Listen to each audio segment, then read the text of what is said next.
दोस्तों, कहानी की शुरुआत होती है जैन नाम की एक लड़की को दिखाते हुए जो समुद्र में बहते हुए आइलैंड के किनारे पर आ गई थी। जैन अकेली नहीं थी बल्कि उसके साथ उसका दोस्त ब्रैड भी था जो उसी के साथ बहते हुए यहाँ तक आ गया था। थोड़ी देर बाद जब जैन की आँख खुलती है तो वो चारों तरफ देखने लगती है। तभी उसकी नजर अपने दोस्त ब्रैड पर पड़ती है। वो जल्दी से उठकर ब्रैड के पास उसे चेक करने के लिए जाती है और देखती है कि वो बहुत ज्यादा जख्मी है। इससे पहले कि जैन कुछ कर पाती, ब्रैड यहीं दम तोड़ देता है। ये देख जैन बहुत ज्यादा परेशान हो जाती है। उसे समझ नहीं आ रहा था कि वो अब करे क्या। इसी उलझन में वो ब्रैड की बॉडी को यहीं छोड़कर आइलैंड को एक्सप्लोर करने का फैसला करती है ताकि किसी से मदद मिल सके। लेकिन थोड़ी देर ही यहाँ घूमने के बाद जैन को पता चल जाता है कि इस आइलैंड पर इसके अलावा कोई दूसरा शख्स मौजूद नहीं है। दूर दूर तक सिर्फ सन्नाटा पसरा हुआ है। लेकिन फिर भी जैन हार नहीं मानती और घूमते घूमते आइलैंड के एक जंगल में पहुंच जाती है जहाँ उसे पेड़ पर एक थैला लटका हुआ दिखाई देता है। वो जब उस थैले को चेक करती है तो उसके अंदर से जैन को एक लेडीज पर्स और बच्चों का सामान मिलता है। साथ ही एक मेडिसिन भी मिलती है जिस पर 1994 की डेट लिखी हुई थी। इस डेट को देखने के बाद जैन को समझते देर नहीं लगती कि बहुत सालों पहले शायद यहाँ कोई आया था। इसके अलावा थैले में उसे एक माचिस भी मिलती है जिसे वो अपने पास रख लेती है और फिर दोबारा आइलैंड के किनारे पर वापस आ जाती है। तभी जैन की नजर एक बड़े से पेड़ पर पड़ती है जो अब पूरी तरह से खोखला हो चुका था। इस खोखले पेड़ को देख जैन को एक आइडिया आता है और वो इस पेड़ का इस्तेमाल रात को सोने के लिए करती है ताकि जंगली जानवरों से अपने आप को महफूज रख सके। आज रात इसी पेड़ के अंदर गुजारने के बाद जब सुबह जैन की आँख खुलती है तो वो देखती है कि समुद्र के किनारे कई सारी मछलियां बहकर आ गई हैं। इन्हीं मछलियों में एक शार्क भी थी जो साइज में काफी छोटी थी और उसका आधा शरीर किसी ने खा लिया था। ये देख जैन, जिसने कल से कुछ नहीं खाया था, वो अब यहाँ से कुछ मछलियां उठा लेती है और तभी उसकी नजर एक जगह पर जाती है जहाँ 3 लोगों की कब्र बनी हुई थी। ये देख जैन को ब्रैड का ख्याल आता है, इसलिए वो अपने दोस्त के लिए भी एक कब्र खोदती है और उसमें उसे दफना देती है। पर अगले दिन जब वो आइलैंड पर घूमते हुए उस जगह पर वापस आती है तो ये देखकर हैरान रह जाती है कि ब्रैड की बॉडी को किसी ने कब्र से निकालकर आधा खा लिया है। अब जैन काफी ज्यादा परेशान हो जाती है।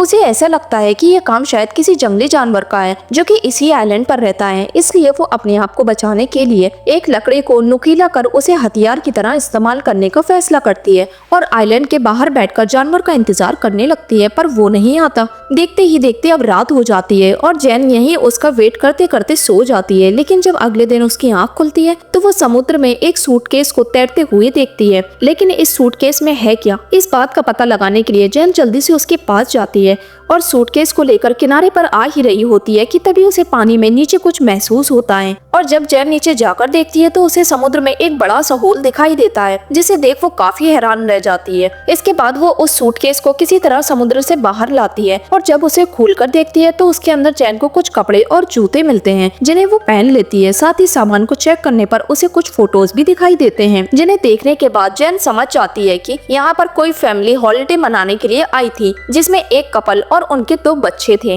अभी जैन इन फोटोज को देख ही रही थी कि तभी यहाँ से एक प्लेन गुजरता है जिसे देख जैन जल्दी से अपनी फ्लेयर गन चलाती है। लेकिन तब तक बहुत देर हो चुकी थी और वो प्लेन यहाँ से जा चुका था। अब जैन बहुत ज्यादा मायूस हो जाती है और नम आंखों से जब फ्लेयर गन की बुलेट को नीचे आते हुए देखती है तो उसकी रोशनी में उसे अचानक एक क्रिएचर की परछाई नजर आती है जो काफी अजीब था। जैन अपनी जान बचाने के लिए तुरंत यहाँ से भागकर आइलैंड में एक जगह पर आकर छुप जाती है। लेकिन वो क्रिएचर उसका पीछा करते करते यहाँ तक भी आ जाता है और उसे ढूंढने लगता है, जिस वजह से जैन अब और ज्यादा डर जाती है और चुपचाप यहीं बैठी रहती है। इसी डर और घबराहट में पूरी रात गुजर जाती है और जब सुबह जैन की आँख खुलती है तो यहाँ कोई नहीं होता। इसके बाद वो उठकर दोबारा आइलैंड के किनारे पर आ जाती है और फोटोज को देखने लगती है कि तभी वो एक फोटो में 2 चमकती हुई आंखों को नोटिस करती है जो बिल्कुल उसी क्रिएचर की तरह थी जिसे कल रात जैन ने देखा था। उसे ऐसा लगता है कि शायद इस फैमिली को मारने वाला भी यही क्रिएचर है जो अब जैन को नहीं छोड़ेगा। यही सोचकर अब जैन बहुत ज्यादा डरने लगती है और बस किसी भी तरह आइलैंड से निकलने का फैसला करती है। इसके बाद वो जल्दी से सूटकेस को खोलती है और उसमें अपनी लाइफ जैकेट रखती है ताकि उसके सहारे वो यहाँ से तैरकर बाहर निकल जाए। जैन सूटकेस में बैठकर समुद्र को पार करने की कोशिश करती है लेकिन ज्यादा वजन होने की वजह से वो पलट जाता है और जैन का प्लान फेल हो जाता है। ये देख वो वापस उसी आइलैंड के किनारे पर आ जाती है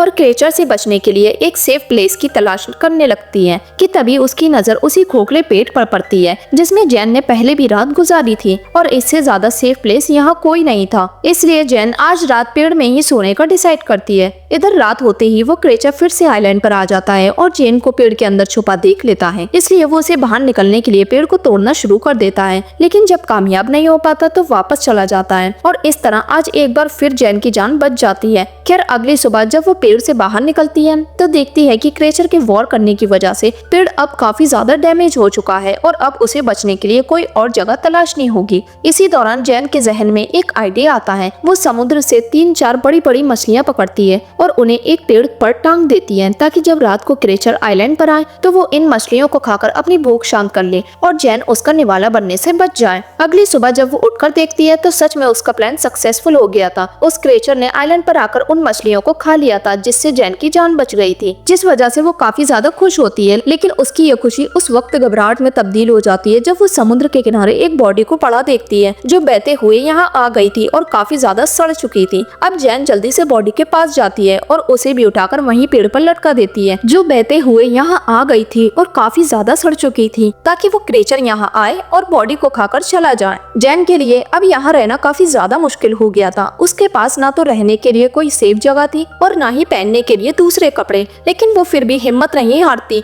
बल्कि एक गड्ढा खोदती है और रात में उसी गड्ढे में जाकर छुप जाती है और क्रेचर के आने का इंतजार करने लगती है। थोड़ी देर बाद हम देखते हैं कि क्रेचर यहाँ आ चुका है, जिसे देख जैन काफी ज्यादा डर जाती है। इधर क्रेचर अब पेड़ पल्लट की बॉडी को खाना शुरू कर देता है और उसे खाने के बाद यहाँ से चला जाता है, पर जैन जाते वक्त उसके पैर देख लेती है जो कि काफी भयानक थे। वो किसी तरह अपने आप को संभालती है और अगली सुबह उठकर सबसे पहले अपने लिए एक सेफ जगह ढूंढने का फैसला करती है, क्योंकि अब उसने क्रेचर की हाइट देख ली थी। जैन को पता था कि वो ज्यादा ऊंचाई पर नहीं पहुंच सकता है, इसलिए वो एक पेड़ पर झूला तैयार करती है और उसमें जाकर बैठ जाती है। इसके बाद हम देखते हैं कि रात के वक्त क्रेचर फिर से आइलैंड पर आया है और अब उसे पता चल चुका है कि जैन यहीं मौजूद है, इसलिए वो झूले वाले पेड़ को जोर से हिलाने लगता है ताकि वो झूला टूट जाए और जैन नीचे गिर जाए, और होता भी ऐसा ही है। क्रेचर के पेड़ को हिलाने की वजह से आखिरकार झूला टूट जाता है और जैन नीचे आ गिरती है। वो क्रेचर से अपने आप को बचाने के लिए भागना शुरू कर देती है, पर वो भी उसका पीछा नहीं छोड़ता और लगातार जैन के पीछे भागता रहता है। तभी जैन देखती है कि क्रेचर जमीन से ज्यादा पानी में तेज दौड़ रहा है और कुछ ही सेकंड में वो उसके सामने आकर खड़ा हो जाता है, पर जैन बिना डरे अपने लकड़ी के हथियार को क्रेचर के पेट में घुसा देती है, जिस वजह से वो काफी घायल हो जाता है और गुस्से में जैन को उठाकर पानी में फेंक देता है। पर जैन किसी तरह खुद को संभालती है और पानी से बाहर आकर देखती है कि वो क्रेचर यहाँ से जा चुका है। लेकिन अगली सुबह जब जैन की आंख खुलती है तो उसे अपने पैर में काफी दर्द महसूस होता है, क्योंकि उसका पैर काफी जख्मी हो चुका था और उसमें से खून भी बह रहा था। ये देख जैन समुद्र में नहाने के लिए जाती है और नहाने के दौरान अचानक उसकी नजर दूर एक राफ्ट पर पड़ती है जिसमें उसके दो दोस्त लुकास और मिया मौजूद थे, जो किसी तरह जैन को ढूंढते हुए यहाँ आ गए थे। इन दोनों को देखने के बाद जैन की खुशी का ठिकाना नहीं रहता। वो लुकास और मिया को आइलैंड पर ले आती है और उन्हें खाने के लिए कुछ मछलियां भी देती है, साथ ही उस क्रेचर के बारे में भी बताती है और इनसे कहती है कि हमें जितना जल्दी हो सके यहाँ से निकलना होगा, क्योंकि मैं यहाँ पिछले 7 दिनों से फंसी हुई हूँ। लेकिन लुकास और मिया उसकी बातों को ज्यादा सीरियसली नहीं लेते, बल्कि उन्हें ऐसा लगता है जैसे जैन कोई कहानी बना रही है। वो उससे कहते हैं कि हम पिछले 5 दिनों से समुद्र में भटक रहे हैं और अब कहीं जाकर हमें यह आइलैंड मिला है, इसलिए हम यहाँ से नहीं जाएंगे। ये सुन जैन इन दोनों को यकीन दिलाने के लिए फोटोज भी दिखाती है जिनमें वो क्रेचर साफ दिखाई दे रहा था,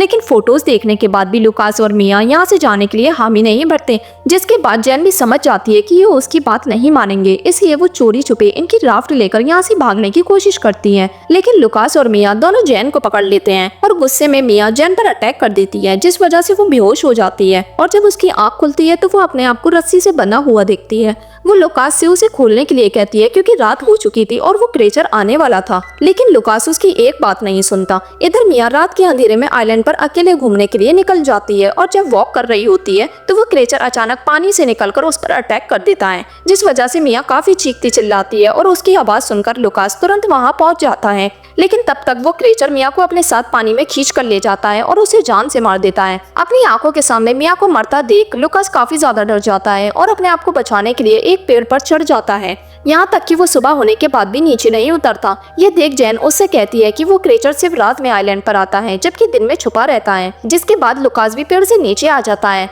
और अब जैन उससे कहती है कि हमें जल्द से जल्द इस आइलैंड से निकलना होगा, जिसके लिए लुकास भी राजी हो जाता है। इसके बाद ये दोनों कुछ मछलियाँ, नारियल और जरूरत का सामान अपने साथ ले लेते हैं, पर लुकास अब भी काफी डरा हुआ था। ये देख जैन उसे समझाती है कि वो क्रेचर रात में ही अटैक करता है और जब तक रात होगी तब तक हम इस आइलैंड से काफी दूर जा चुके होंगे। जैन की बातों से लुकास को थोड़ी तसल्ली मिलती है और दोनों राफ्ट में जाकर बैठ जाते हैं, जहाँ जैन को चारों तरफ खून बिखरा हुआ दिखाई देता है, जिसे देखने के बाद वो समझ जाती है कि लुकास और मिया ने जिंदा रहने के लिए जरूर अपने किसी साथी को मार कर खाया है। अब जैसे ये लोग यहाँ से अपनी राफ्ट लेकर निकलते हैं तो लुकास को पानी में वही क्रेचर नजर आता है, जिसे देखकर दोनों काफी घबरा जाते हैं और उस राफ्ट को चारों तरफ से ढक लेते हैं। लेकिन क्रेचर उनका पीछा नहीं छोड़ता, वो लगातार राफ्ट पर अटैक करता रहता है। जिसके बाद लुकास जल्दी से फ्लेयर गन निकालता है और क्रेचर पर अटैक करने की कोशिश करता है, लेकिन इसी दौरान क्रेचर जैन को पकड़कर अपने साथ पानी में ले जाता है और जैन अपनी जान बचाने के लिए एक चाकू निकालती है जो पहले से उसके पास मौजूद था। वो उस चाकू की मदद से क्रेचर पर अटैक कर उसे मारने लगती है।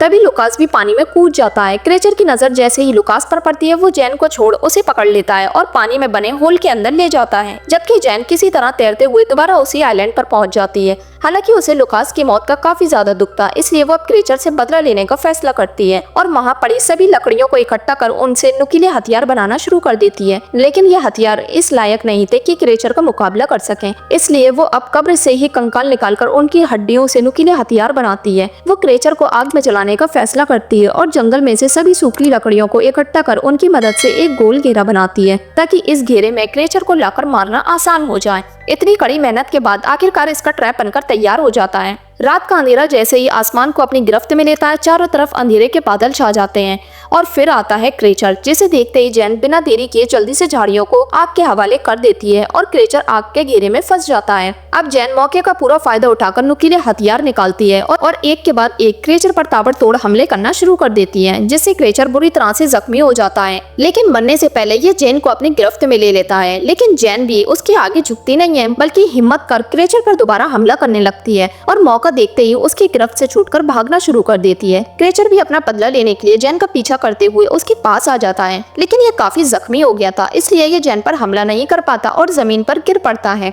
ये सब देख जैन की जान में जान आती है और वो क्रेचर को मारने के लिए उस पर अटैक करने लगती है, जिससे क्रेचर की हालत और अधमरी हो जाती है। इसके बाद जैन इस क्रेचर का काम तमाम करने के लिए सीधा उसका गला ही काट देती है। इधर घेरे में लगी आग पूरे आइलैंड पर फैलना शुरू हो जाती है और ये प्लान भी जैन का ही था, ताकि इतनी भयानक आग को देख कोई ना कोई उसे बचाने के लिए यहाँ आए और जैन को इस वीरान दुनिया से बचाकर अपने साथ ले जाए। और इसी के साथ ये मूवी यहीं खत्म हो जाती है।